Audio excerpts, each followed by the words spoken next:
Atos dos Apóstolos, capítulo 12, a princípio do verso 1 até o verso 5, diz assim: Por aquele mesmo tempo, o rei Herodes, que era o rei Herodes Agripa, filho do rei Herodes o Grande, estendeu as mãos sobre alguns da igreja para os maltratar, e matou à espada Tiago, irmão de João, eram os apóstolos. E vendo que isso agradara aos judeus, continuou mandando prender também a Pedro. E eram os dias dos asmos, que durava 7 dias, a festa do pão sem fermento. E havendo-o prendido, o encerrou na prisão, entregando-o a 4 quaternos de soldados, ou seja, 16 soldados, para que o guardassem, querendo apresentá-lo ao povo depois da Páscoa. E Pedro, pois, era guardado na prisão, mas a igreja fazia contínua oração por ele a Deus. Amém. Eu quero falar aqui de 3 aspectos importantíssimos na oração, Mas primeiro vamos entender o contexto a qual nós estamos situados. Nós estamos aqui, queridos, há poucos anos da morte de Cristo, da morte e ressurreição de Cristo. A igreja recebeu a ordem de se espalhar pelo mundo, entretanto não entendeu, se acomodaram ali na terra da Judéia, pregando ali apenas aos judeus, ainda acreditando que a salvação era oferecida apenas aos judeus. E aí o que acontece é que o rei Herodes, ele acaba aqui matando Tiago, o apóstolo, irmão de João também, o apóstolo. Não é esse Tiago o autor da carta de Tiago. O Tiago, autor da carta de Tiago, é Tiago, é o Jacob no original, Tiago, o irmão do Senhor, aquele autor da carta. Esse aqui é o apóstolo que morreu aqui, certo? E o que nós podemos ver, queridos, é que depois da morte de Tiago, houve uma perseguição, já estava havendo essa perseguição, na verdade, depois da morte de Estevão, mas aqui a perseguição se intensifica. Nós vemos que o rei Herodes, ele começa a perseguir a igreja, porque como um político, ele vê que isso está agradando aos demais judeus, e vê que ele está ganhando crédito. Afinal de contas, a comunidade cristã é apenas um grupo de pessoas ainda muito pequeno, que não tem influência alguma ainda ali dentro ainda está começando ainda a ter influência, que veio ter uma grande influência a partir desse momento aqui. Mas o rei Herodes, ele viu que agradou os judeus, que era a maioria, o judaísmo, e com isso, com a morte de Tiago, ele resolve prender o principal líder da igreja, que é Pedro. Só que como eles estão naquele período da festa dos pães asmos, que durava 7 dias, até que se consumava na festa maior, na festa da Páscoa, então ele estava esperando passar esses dias, porque Herodes jamais iria apresentar um preso naquele período dos 7 dias do pão asmo, porque, irmão, ele ia julgar um líder judeu, mesmo que fosse de um pequeno grupo, mas isso, ao invés de atrair as boas famas para ele, ia atrair as más línguas, as críticas, e provavelmente uma ruptura ali dentro daquela paz que estava reinando ali, pelo menos parcial, entre romanos e judeus, pelo vínculo dos saduceus e dos fariseus. E ali Herodes prende o apóstolo Pedro.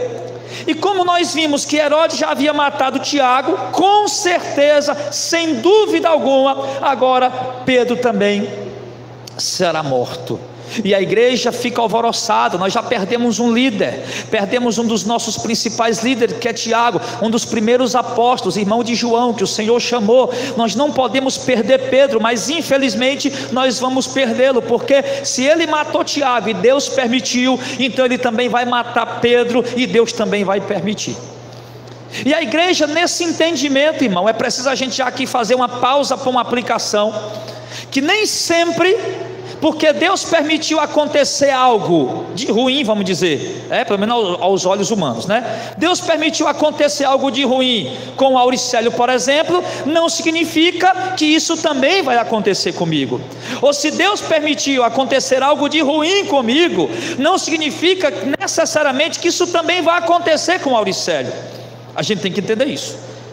Outra coisa também que nós precisamos entender, que coisas ruins não acontecem apenas quando o crente está em pecado, porque Tiago não estava em pecado, e também muito menos Pedro também não estava em pecado. A gente precisa entender, irmãos, que coisas ruins estão sujeitas a acontecerem ao mais santo dos cristãos entre nós. Por isso, não fique desesperado, não entre em pânico, não saia correndo no meio da rua, arrancando o cabelo da cabeça, desesperado, porque algo de ruim está acontecendo com você. Não vai achar que Deus te abandonou, ou não vai ficar investigando: meu Deus, será que é porque eu fiz aquilo? Será que é porque eu pequei? Será que é porque eu pensei isso, Senhor? Será que é porque eu pensei aquilo? Será que é porque eu abri o celular no canal do pastor Jardel e não era para me ter aberto? Será que é porque eu ouvi a pregação do Auricélio e não era para me ter ouvido, e por isso que veio esse mal sobre a minha vida? Esquece isso, irmão, porque sempre que acontece alguma coisa com a gente se torna detetive, né? Pelo menos no meu pentecostal, isso já não era mais para estar entre nós, mas ainda às vezes acontece um pouquinho do ranço que a gente tem ainda, que vai sendo tirado conforme a palavra vai nos limpando, e a gente às vezes fica ali investigando: meu Deus, será que eu levantei com o pé? Que é porque eu levantei com o pé esquerdo, né? Os supersticiosos. Será que é porque a minha chinela estava emborcada? Será que é porque eu abri o guarda-chuva dentro de casa? Então a gente tem que parar de achar, de pensar, irmão, que coisas ruins acontecem conosco porque a gente cometeu algum erro. Uma certa vez um irmão da igreja, acho que uns 2 anos atrás, ele passou pela pior dificuldade da vida dele, pelo pior momento da vida dele, e agora, meu irmão, a vida dele girou em torno de uma investigação. Ele falava para mim: pastor, eu estou investigando, eu estou analisando, estou mapeando minha vida há um tempo atrás, alguns anos atrás, para saber, meu Deus, o que é que eu fiz, porque isso está acontecendo comigo. E a gente não entende, irmãos, que as coisas que acontecem conosco por permissão de Deus, não é simplesmente por conta de nós termos feito alguma coisa errada,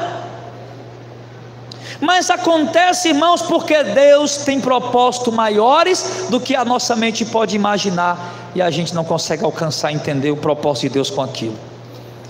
Quem diria que com o assassinato de Estevão, e que com a morte de Tiago ao fio da espada, Estevão apedrejado, Tiago assassinado friamente ao fio da espada, quem diria que isso ia alargar as tendas do Evangelho? Quem diria que isso ia resultar em multidões de pessoas salvas lá fora? Quem diria que isso, ao invés de amedrontar a igreja, ia encorajar? Porque foi isso que aconteceu. Com a morte desses homens, a igreja tornou-se mais ousada, a igreja tornou-se mais intrépida, o Evangelho começou a se expandir, começou a se espalhar, porque os irmãos que fugiram para não morrer, eles não foram simplesmente se esconder em algum lugar, eles saíram impelidos pelo Espírito, pregando a palavra. Então observe, irmão, que algo de ruim que pode estar acontecendo na tua vida pode convergir em algo que seja para a glória de Deus. Observe que uma crise, que um momento de luta, de batalha, de conflito, de adversidade, de choro, de dor, de lágrima, de perca, de luto, pode convergir em glória para Deus e em edificação para a igreja e em bênção para a tua própria vida, mesmo você não entendendo isso no momento que você está passando. Mas eu estou falando isso aqui essa noite, não que eu calculei, deixa eu fazer os cálculos aqui, usar aqui as tabelas de cálculos, não, mas talvez Deus esteja querendo que isso seja dito esta noite, exatamente porque provavelmente muitos de nós estejamos passando por situações parecidas, por situações semelhantes. Mas algo muito interessante que nós jamais podemos esquecer é: no meio de tudo isso, nós vimos aqui Herodes literalmente esperando o momento certo depois da festa, para fazer aquela obra de apresentar Pedro diante do povo e sentenciá-lo à morte e matá-lo também, para poder se promover e ganhar glória diante do povo judeu. nós vemos aqui que o inimigo que nos persegue, o mal que nos persegue, ele também espera o momento exato para nos atacar. A Bíblia diz em Pedro que o diabo, nosso adversário, anda ao nosso derredor, rugindo como leão, buscando a quem possa tragar. Ou seja, ele analisa as oportunidades, ele analisa o momento certo, o momento propício. Foi o que ele fez com Jesus, que um certo herege aí fica dizendo que foi a natureza humana de Jesus que tentou ele ali, que o diabo era a natureza humana de Jesus. Que conversa é essa, rapaz? Que conversa é essa? Ali o diabo estava ali tentando Jesus, e o diabo estava ali tentando Jesus, esperando o exato momento, o momento exato, o momento certo, o momento propício, para apresentar a Jesus Cristo homem, a tentação que ele queria apresentar. Porque o inimigo, irmão, ele anda à nossa espreita, buscando oportunidades para agir, para atuar, para tentar atrapalhar a sua vida, baseado obviamente na sua natureza. Agora, o inimigo aqui, Herodes, ele espera o momento certo, o momento propício. De repente, irmão, entenda. Por exemplo, quando um marido, um homem resolve trair sua esposa, ele trai uma vez, trai duas vezes, três vezes, ele pensa que não tem ninguém vendo, está tudo bem organizadinho, marcado o esquema aqui, ali, acolá. Mas de repente, uma hora, um conhecido vê, e o conhecido veio e fala para outro conhecido, outro conhecido veio e fala para outro conhecido, e a conversa chega lá no ouvido da mulher, no ouvido do marido. Quando o homem pensa que está bem confortável em seu pecado, quando o homem pensa que está bem confortável naquilo que ele está fazendo de errado, o inimigo está à espreita ali, esperando só uma oportunidade para puxar o tapete, e para que a sua vida seja destruída, casamento destruído, harmonia, o respeito dentro do lar destruído, vida ministerial destruída, enfim. Agora o que nós vemos aqui é um homem santo, um homem piedoso, cheio do Espírito Santo, sem culpa nenhuma, trabalhando para Deus, fazendo a obra de Deus, injustamente encarcerado, esperando o momento da morte. E muitas vezes, querido, nós somos e seremos tratados dessa maneira.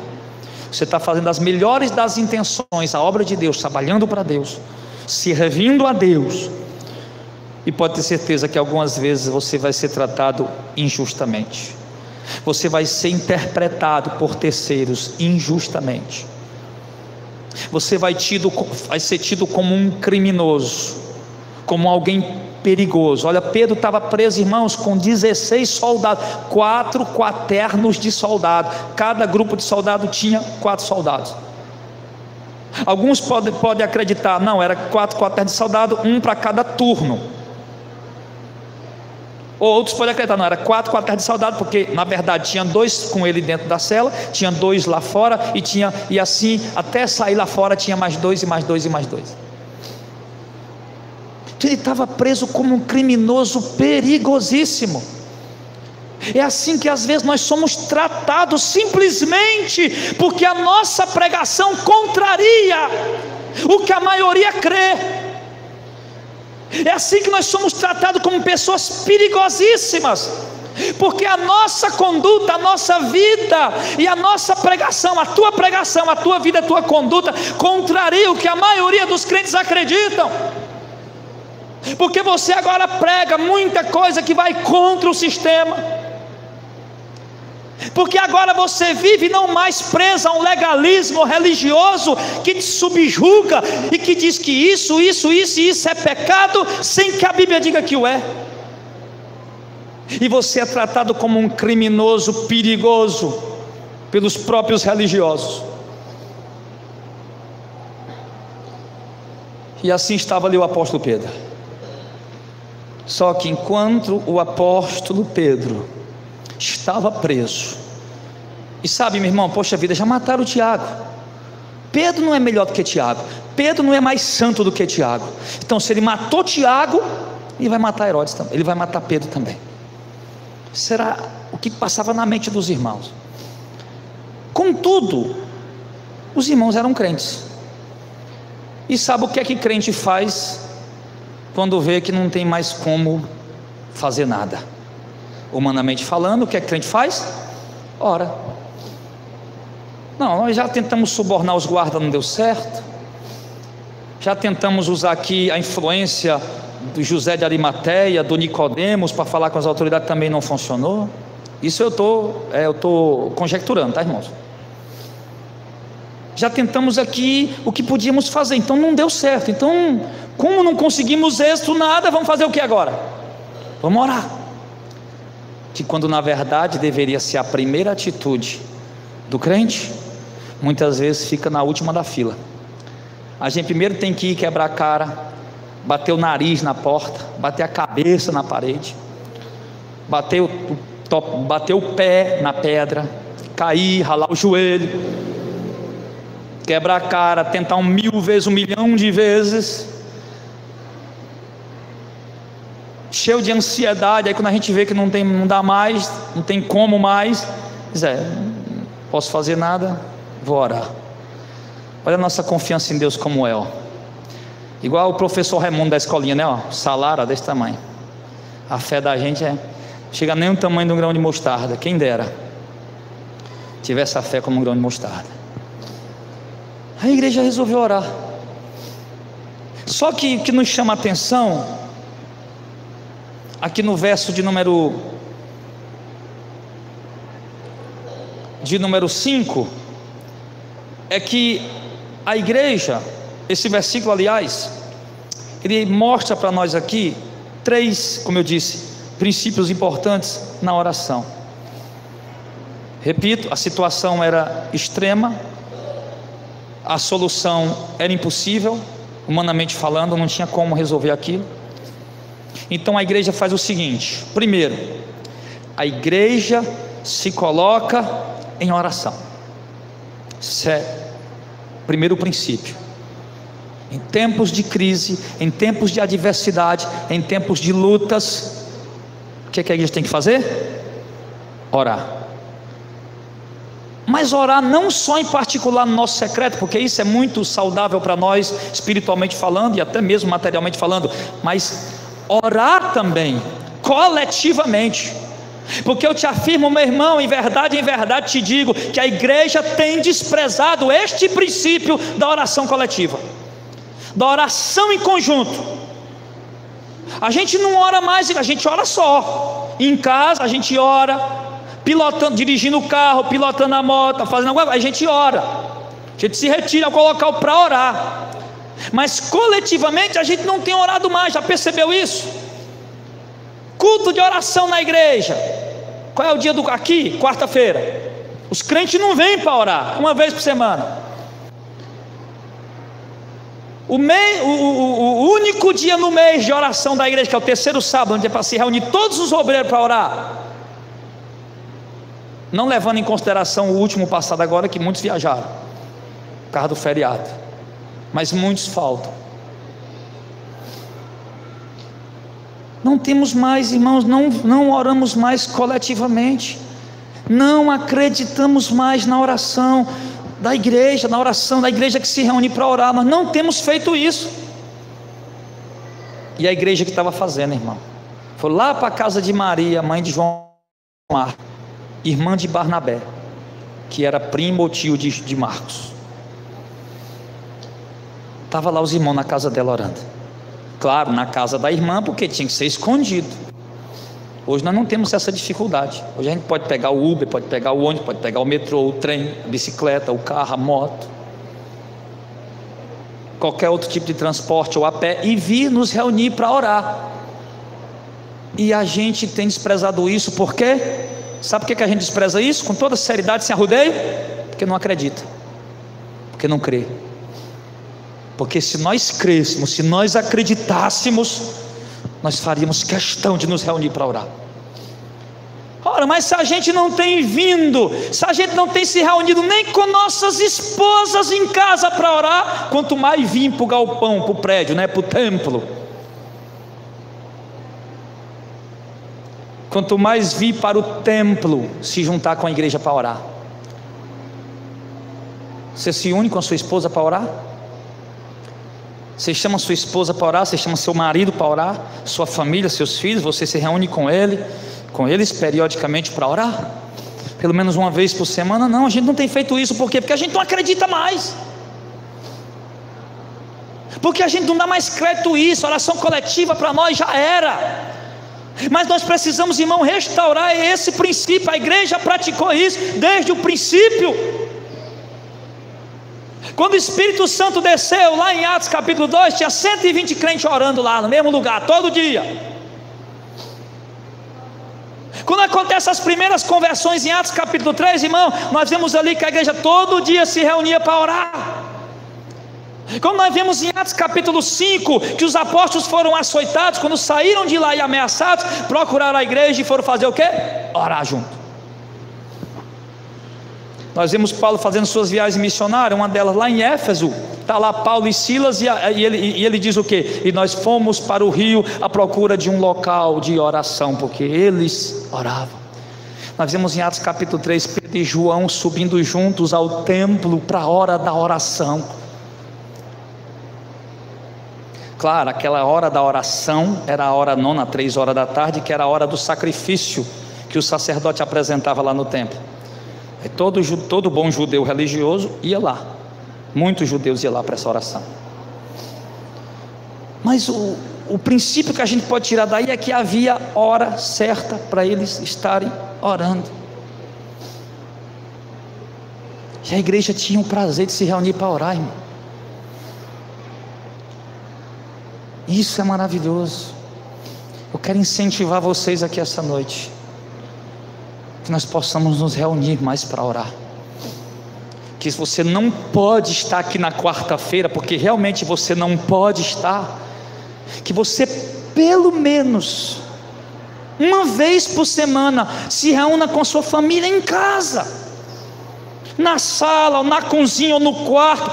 Dobrem os joelhos ou sentado, cantem um louvor, 2 louvores, 3 louvores, leiam algum versículo da palavra e orem, busquem a Deus em oração em casa. Nós precisamos fazer isso, irmãos, amém, amém, amém? Temos que fazer. Quer lhe cutucar aí, meu irmão, com a vara, bora, sacorda. Quero que você ore a partir de hoje. Quero que você busque a Deus em oração, não mais sozinho. Continua orando só, lógico, não para de orar sozinho. Sua oração secreta, isso é fundamental para a tua comunhão com Deus. Mas oração coletiva, aprende a valorizar ela. Mas outra coisa interessante nessa oração coletiva, antes da gente pular aqui para o próximo princípio. Pelo amor de Deus, não vão orar como crente pentecostal, não. Não tenho nada contra pentecostal. Mas por que você diz, pastor, para não orar como crente pentecostal? Porque, meu irmão, oração de crente pentecostal, você não sabe, você não consegue entender nada que os irmãos estão dizendo na oração. Todo mundo começa a gritar na mesma hora, é um barulho só, ninguém tem como nem escutar o que o irmão está orando ali, para poder ficar lá em concordância com ele, não tem como, não dá. Então, se é para orar desse jeito, ora sozinho mesmo, já a igreja junta. Faça uma oração racional, consciente do que você está pedindo. E os irmãos que estão ali na oração em concordância, possam entender o que você está pedindo, possam compreender a sua voz, ouvir o que você está pedindo, para que estejam junto com você ali naquela petição ao Senhor. É assim. E uma hora, e os demais vão ali ouvindo a oração do irmão e acompanhando a oração do irmão e concordando e pedindo junto com ele em súplicas a Deus, e depois dá uma oportunidade para o outro, e o outro ora também, vai apresentando ali suas causas, seus problemas, suas dificuldades, tá? Os outros pedem oração, um vai apresentando o outro, e os irmãos vão orando, e assim a gente vai ali diante de Deus todos juntos, porque esse é exatamente, irmãos, o segundo princípio. Aliás, esse é o terceiro, perdão. Porque o segundo princípio é que eles faziam oração. Essa é a primeira coisa, orar coletivamente. Segundo princípio, faziam contínuas orações. Não eram orações esporádicas, não eram orações aleatórias. Quando der certo nós ora, quando puder nós ora. Aí nesse negócio o irmão vai uma vez por ano, porque ele vai sempre estar ocupado. Você acha que esse povo aqui não tinha o que fazer não? A Maria, a Rode, o João Marcos e outros irmãos ali, todo mundo ali tinha o que fazer, meu filho. Dona de casa, os outros irmãos. Mas mesmo assim, eles eram contínuos na sua vida, o propósito de oração coletiva. Isso, irmãos, é muito importante. A igreja ter propósito de oração contínua, coletiva. A igreja jamais pode interromper as suas orações coletivas. A gente pode até suspender um culto da semana, da pregação. Nós tínhamos culto de pregação na quarta, culto de pregação na sexta, culto de pregação domingo de manhã, culto de pregação domingo à noite. Pronto, suspende o culto de pregação da quarta-feira, fica com o culto de pregação na sexta à noite, no domingo de manhã, no domingo à noite, é o suficiente. E coloca quarta-feira como um culto contínuo, periódico e contínuo de oração, para a igreja se reunir. Do mesmo jeito a gente aplica isso lá para a nossa casa. Oração contínua, não aquela coisa só quando estiver doendo. Ai, minha filha, está doendo, vem cá, bora se juntar aqui para orar. Não. Ai, minha filha, pelo amor de Deus, o cartão estourou e nós não temos dinheiro para pagar, bora se juntar aqui para orar. Só ora quando acontece alguma coisa. Ai, meu Deus do céu, o carro bateu o motor, quebrou a caixa de marcha, está com um ano que nós não oramos juntos, bora aqui, menino, dobra o joelho aqui, bora orar. Está com um ano que ninguém se reúne para orar, mas aí, meu irmão, o desemprego vem, é demitido, fica desempregado. Ai, junta os meninos, a mulher, o cachorro, o gato, os papagaios, todo mundo aqui, vamos orar. Só lembra de orar quando vem uma crise, uma adversidade, uma situação. Mas não, a igreja, irmão, não podemos esperar por esse tempo, não podemos esperar por essa hora. Nós precisamos, a igreja precisa, coletivamente e periodicamente, estar se reunindo para orar. Esse é o segundo princípio. Até aí tudo bem? Amém? Terceiro, oração. Olha lá, ó, o 5, Pedro, pois era guardado na prisão, a igreja fazia oração contínua por ele. Oração contínua por ele a Deus. Ou seja, a igreja tinha um foco na oração. A igreja não ficava lá pensando, deixa eu ver o que é que nós vamos orar hoje aqui, vamos orar qualquer coisa. Vamos se reunir para orar aqui, mas eu não sei nem porque é que nós vamos orar não, irmão. Vamos orar para qualquer coisa aqui e Deus vai revelando. A igreja tinha foco, a igreja tinha alvo pelo que orar, a igreja tinha um foco pelo que orar. Nós vamos orar por isso. É isso que nós temos que orar, é por isso que nós temos que clamar. É esse o nosso alvo de oração, é esse o nosso propósito de oração, o nosso motivo de oração, é esse alvo. Que alvo? Ali no momento, Pedro. Mas hoje nós podemos apresentar muitos focos e muitos alvos em oração a Deus coletivo. Vamos orar pela obra missionária, é um foco nosso sempre na oração. Vamos orar pelo resgate de vidas, é um foco sempre da oração. Pela libertação das pessoas, que elas possam abrir seus olhos e serem resgatadas do pecado, do mundo, do vício, da prostituição, do adultério, da mentira, das heresias. Vamos orar, é um foco nosso de oração. Vamos orar pelos nossos pregadores, quando eles abrirem a boca, que seja o próprio Deus falando por eles. Como Paulo, eu gosto muito, irmão, sempre quando eu vou pregar, Eu tenho sempre um foco de oração. Me lembro que Paulo disse aos Filipenses, se não me engano, Filipenses ou Gálatas, ele disse: olha, vocês me receberam como um anjo de Deus, como se fosse o próprio Jesus, porque era representante, como nós somos representantes de Cristo, embaixadores de Cristo. Orar para que a igreja sempre receba nossos fiéis ministros, fiéis pregadores, como um anjo de Deus, como o próprio Jesus falando com eles uma palavra fiel e verdadeira. Orar, o foco sempre na oração, para que ao abrir da boca dos nossos ministros, uma palavra viva, eficaz, maravilhosa, gloriosa, verdadeira, legítima, genuína, possa inundar o nosso coração, possa falar profundamente conosco. Foco de oração, foco pelas coisas de fato importantes, não somente pessoais, egoístas, mas também, irmãos, envolvendo a igreja, a obra como um todo. Porque tem gente que tem foco de oração, mas é só foco egoísta. Senhor, me dá aquilo, Senhor, quero aquilo, me dá. Não, Senhor, me dá para mim, é meu. A Mega Sena, o cartão da Mega Sena é meu, 50 milhões, Senhor, é meu, me dá. O foco é sempre para ele, pessoal, dele, egoísta, só ele. Minha família, minha casa, meu lar, meu carro, meu isso, meu aquilo, só ele, somente ele. Sempre passa 10 minutos, 20 minutos, meia hora, 1 hora, 2 horas orando, ele só pensa nele e na casa dele, somente nisso. Devemos orar por nossas casas, sim ou não? Sim. Mas será esse apenas o nosso foco de oração? Nós não estamos importando com outras coisas? Afinal de contas, a gente coloca como objetivo de oração, como alvo de oração, as coisas que nós nos importamos. Você só ora por algo que você se importa. Você não vai orar por algo que você não se importa. Então, se nós só oramos por nós, por nossa família, nosso emprego, nosso trabalho, nossa empresa, nosso dinheiro, é porque a gente só pensa na gente.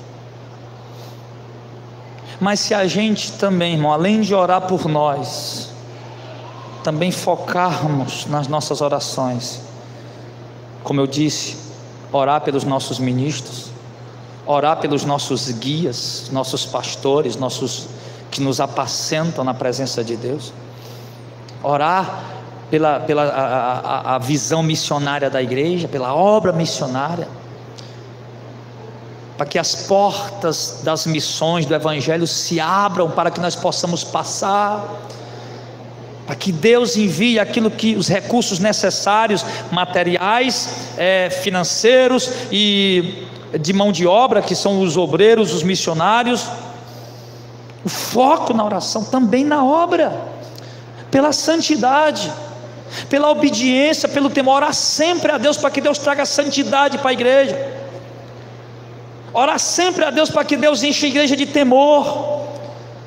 Orar sempre a Deus, ter sempre esse foco para que Deus enche a sua igreja do Espírito Santo, para que Deus traga um reavivamento, um renovo sobre as nossas vidas. Orar, focar nas coisas espirituais principalmente. Então esse é o terceiro princípio. Primeiro, se reunir para orar. Segundo, ser contínuo, constante, ou pelo menos periódico, ter sempre aquele dia exato que a igreja se reúne para orar, e nós nos reunimos em família. E o terceiro ponto, o terceiro princípio, é ter foco na oração. E o quarto princípio, um princípio obviamente muito conhecido, mas que às vezes até não praticado, que é a quem orar. A quem você ora? Pensa aí a quem tu ora enquanto eu tomo um pouco d'água.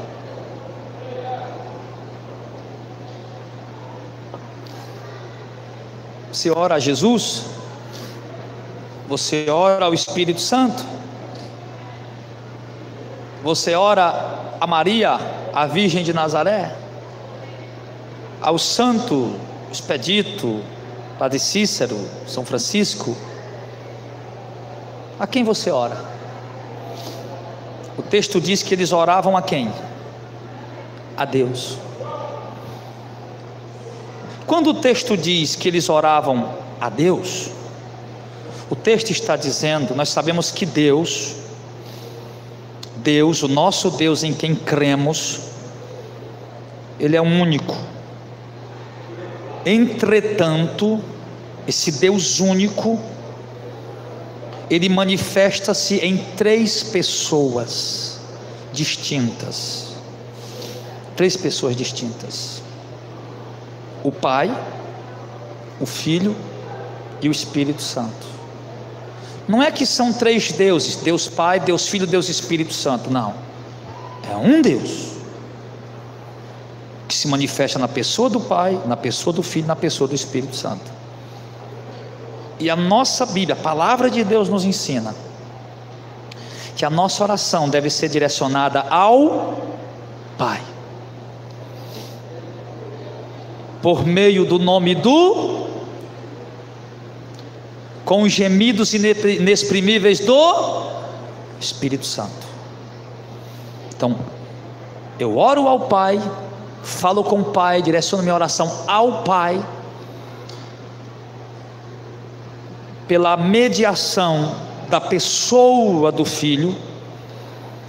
Eu não sei orar como convém, Romanos capítulo 8, e o Espírito, Ele me auxilia na minha fraqueza de não saber como falar com o Pai, com gemidos inexprimíveis. E esses gemidos, eles são no nosso interior, que nós humanamente, carnalmente falando, não conseguimos ouvir. Mas aquele que sonda a intenção dos corações conhece a intenção do Espírito, porque Ele intercede por nós segundo a vontade de Deus, o Pai. Então é a Ele que nós temos que orar, é a Ele que nós temos que focar nossa oração, direcionar nossa oração.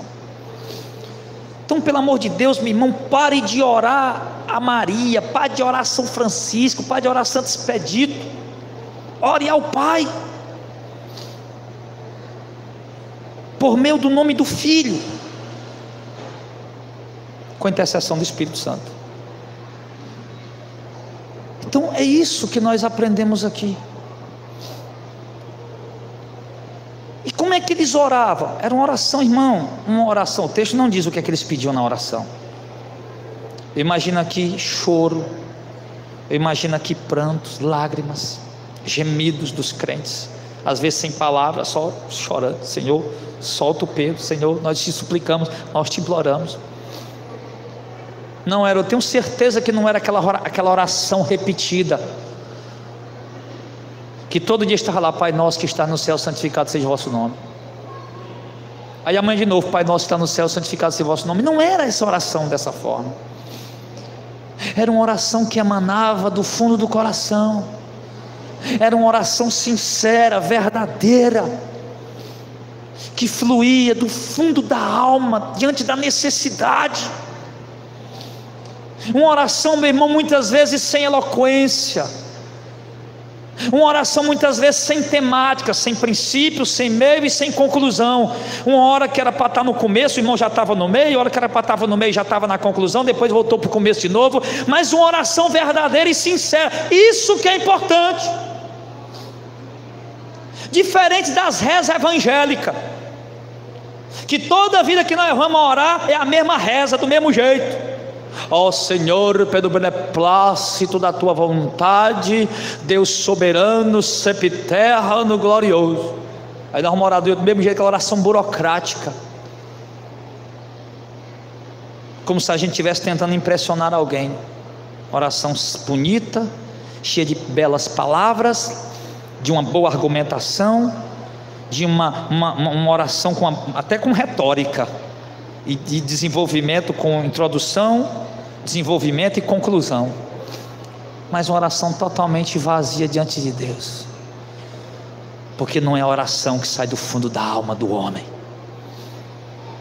do fundo da alma, do fundo do ser, porque é essa oração que Deus ouve. Deus não está preocupado se você fala para o molde ou se você fala para o quê. Deus não está preocupado se você chama de Jesus, igual nós cearenses, ou se você chama de Jesus, igual o outro pessoal da banda do sul, do sudeste. Deus não está preocupado se você chama de Yehoshua, ou de Hamashia, ou de Jesus o Messias. Não está preocupado se você está falando direito, certo, correto. O que Deus está olhando, meu irmão, é a intenção do teu coração, a sinceridade do teu coração. É isso que Deus está olhando. Hoje tem um grupo de pessoas aí, o pessoal da seita do nome, e quando eles vão orar, né, tem que falar um monte de coisa em hebraico. Eu, pelo menos, for me ser salvo falando isso aí, meu irmão, eu estou para o inferno, mas vou ligeiro demais, não passo nem pelo purgatório. Oh, Adonai, El Shammai, eu não sei falar essas coisas. E eles dizem que não, nós só vamos ser salvos se nós pronunciar o nome direito, a palavra direita. Mas ainda bem que a Bíblia não ensina isso, só eles, né? Mas era a oração sincera, verdadeira, do fundo da alma. Essa oração, mesmo que nós não sabemos pedir como convém, mas essa oração que Deus quer ouvir da nossa boca. A oração sincera, onde eu estou triste, digo: Senhor, eu estou triste. Onde eu estou insatisfeito, mesmo sem murmurar, mas eu digo: Senhor, eu estou insatisfeito. Onde eu estou decepcionado, mas mesmo sem murmurar, sem reclamar, mas eu digo: Senhor, eu estou decepcionado. Eu preciso do teu socorro. Eu não sei por que o Senhor está demorando, Senhor, mas eu te suplico, eu te imploro, venha me socorrer.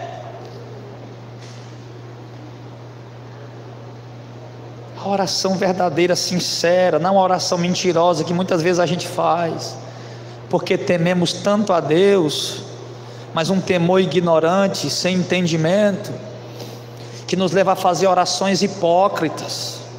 Vê lá a mensagem que eu coloquei no canal esses dias: orações hipócritas.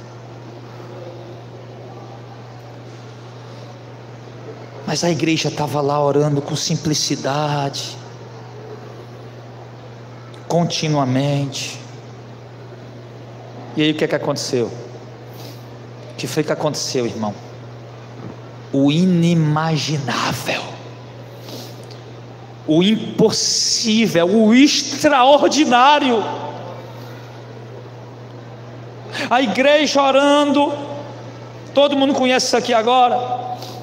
Enquanto Pedro estava lá dormindo, acorrentado, irmão, entre dois soldados, Deus envia um anjo lá dentro da cela, sem precisar abrir porta, sem precisar abrir cela. E Deus envia um anjo lá dentro, meu irmão.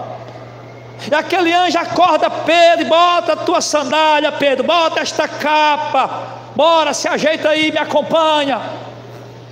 E Pedro se acorda ali, e Pedro olha. Às vezes ele quer tanto ter uma visão orando, né? Oh meu Deus, me dá uma visão, me dá uma visão, me dá uma visão. Pedro ainda não estava nem lembrando de visão. Porque crente que tem crente que pede tanta visão que ele vê tanta coisa toda hora. Toda hora ele está vendo coisa. É visão demais. Ele vê mais do que Isaías, do que Jeremias, do que Ezequiel. Aí Pedro se levanta, bota a chinela, bota a roupa, começa a seguir o anjo, as portas vão se abrindo. E Pedro achando que é uma visão que ele está tendo, um sonho, uma visão, foi arrebatado em algum lugar. E abre a primeira porta, abre a segunda porta, abre o portão lá da cidade, meu irmão, precisava de uns 4 a 8 homens para abrir aquele portão. O portão se abre sozinho. E Pedro sai e anda mais um pouquinho. Quando Pedro anda mais um pouco, o anjo desaparece.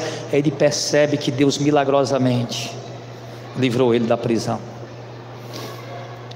Deus, para atender uma oração, para trazer uma resposta, para cumprir um propósito na vida de um homem, de uma mulher que ele quer fazer alguma coisa, meu irmão, ele faz o impossível. Se Deus atender sua oração e quiser fazer, meu filho, não importa o que a medicina diz, não importa o que os homens dizem, não importa o que o mundo fala, Ele é Deus, o Criador de tudo. Oh, eu vi foi Deus, meu irmão, eu vi foi Deus atender a oração de Josué. Senhor, para o sol ali, para a lua acolá. Eu vi Deus atender a oração de Moisés. Para essas águas aí, as águas do mar se abrirem igual um dique de carro, quando você vai.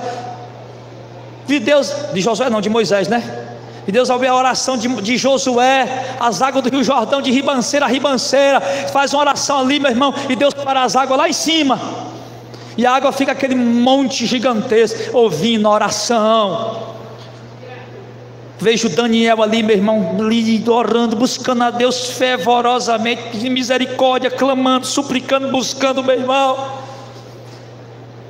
e Deus enviando a resposta por meio de um anjo. Que Deus manda a resposta do jeito que Ele quer. Deus manda a resposta do jeito que lhe apraz. Amém, igreja? Deus fala do jeito que Ele quiser falar. A doutrina dele está aqui.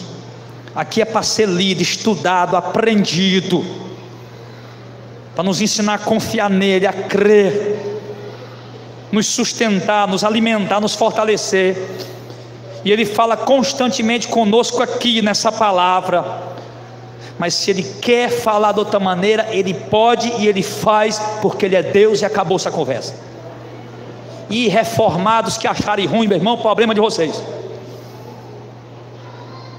Se quer ser incrédulo, que seja. Eu estava perguntando um dia desse um irmão reformado. Não, porque Deus fala pela palavra. Claro, Deus fala pela palavra. Lógico que Deus fala pela palavra. Quem tem dúvida disso? Aí eu perguntei ele, para poder resolver o problema. Eu digo, vem cá, irmão. Vamos dizer que o Auricélio é um calvinista, reformado e tal, aquela coisa. Auricélio, eu vou te enviar junto com a tua esposa lá para Gurupi, Tocantins, dirigir uma igreja lá. Sério, a igreja já tem condição, já temos estrutura, a gente quer enviar você porque confiamos em você. O que é que você vai dizer para mim? Vou orar. Ele vai dizer, pastor, vou orar com a minha esposa, pedir uma direção a Deus, né? Aí depois a gente fala com o senhor. Tenho certeza que ele não vai falar na hora. Pelo menos pedir a mulher, ele vai. Mas é sempre essa a resposta da gente, ou não é? E eu pergunto, orar para quê? Então orar para quê, irmão? Não vou orar para poder eu buscar Deus, a minha decisão que eu vou fazer. Ah, é? Que bom saber disso, né? Que você ainda acredita que falando com Deus, Ele possa lhe direcionar pelo Espírito. Não é que vai vir um anjo, mas você não tem um Espírito, vai falar com Deus e vai te direcionar pelo Espírito, na decisão que você tem que tomar. Afinal de contas, não está na Bíblia aqui o nome do Auricélio e da Regiane. Na Bíblia que em 2019 a Auricélio ia para Gurupi, Tocantins, lá dirigindo. Então, para tomar essa decisão, ele vai ter que orar, vai ter que pedir uma direção a Deus. Agora, por que nós não temos mais respostas? Por que nós vivemos quebrando a cara nas nossas decisões? Por que a gente vive fazendo coisa errada, se atrapalhando, achando que está certo? Porque não oramos, não pedimos a direção de Deus, não pedimos a orientação do Senhor para tomar nossas decisões. Aí depois a pessoa corre desesperada, porque Deus não me ama, porque o irmão fez isso e deu certo, e eu tentei fazer e não deu certo. Lembra o que eu falei no começo? Não é porque uma coisa deu errado para o irmão que vai dar errado para ti. Do mesmo jeito também, não é porque uma coisa deu certo para o irmão que vai dar certo para ti. O irmão acha logo que Deus abandonou ele, que Deus não está mais com ele, que Deus não está ouvindo a oração dele. Mas o certo é que nós possamos fazer orações sinceras. E para terminar, a gente vai ver o quê? Que Pedro, ao ser solto, ele foi direto lá para a casa de Maria, mãe de João Marcos, irmã de Barnabé. Sabia que os irmãos já tinham lá um núcleo de oração ali naquele lugar. Ele vai e começa a bater na porta. O pessoal, rapaz, quem está batendo lá fora na hora dessa? A empregada rode e desce, escuta a voz de Pedro. A alegria foi tão grande que ela não abriu nenhuma porta. Aí voltou para dar notícia aos crentes. Irmão, Pedro está lá fora. E os crentes disseram o quê? Deus ouviu nossa oração. Oh, aleluia. Não. Os crentes disseram o quê? Tá doida, menina? Tá abestada, rapaz? Não era cearense não, né? Janaíus. Tá doida, menina? Abestada, menina? Conhece essa, pai? Tá ficando doido? Não, ele está lá fora, estou dizendo, rapaz, está lá fora. Aí, não, é o anjo da guarda dele. Eu souber, meu irmão, que entre o judaísmo não tem tanta crença nesse negócio de anjo. Ele diz que quando uma pessoa, no judaísmo diz que, em algumas linhas judaicas diz que quando uma pessoa se assusta, ela nem sabe por quê. Por que eu me assustei? Eles acreditam que é porque o anjo da guarda da pessoa viu alguma coisa e se assustou. Aí a pessoa se assustou, mas a pessoa não sabe por que é. Mas não vai dar crédito nisso não, viu, irmão? Pelo amor de Deus, não vai dar crédito não. Porque tem crente que ouvir qualquer coisa, pronto, já vai. E testificam ali, irmãos, o Deus que ouve orações, o Deus que atende orações, o Deus que responde orações. E eu te pergunto, será que esse Deus mudou, irmão Jackson?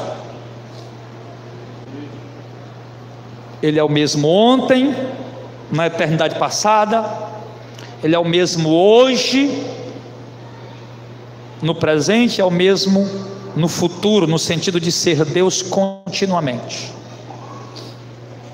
Sempre foi, é e sempre será Deus. O Deus que sempre ouviu orações sinceras e verdadeiras. Fala conosco essa noite na sua santa palavra. Igreja do Senhor, voltemos a orar.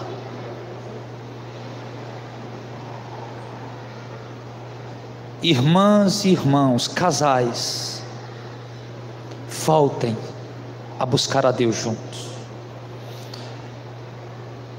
Voltar como, pastor? Nós nunca oramos juntos, aí começa a buscar a Deus junto.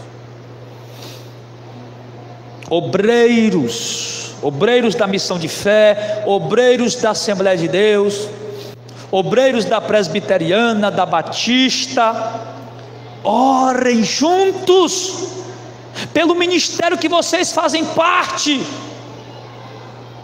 pela igreja que vocês congregam, pelos líderes que apacentam vocês, para que aqueles que estão cegos possam enxergar, aqueles que estão na apostasia possam se firmar na verdade,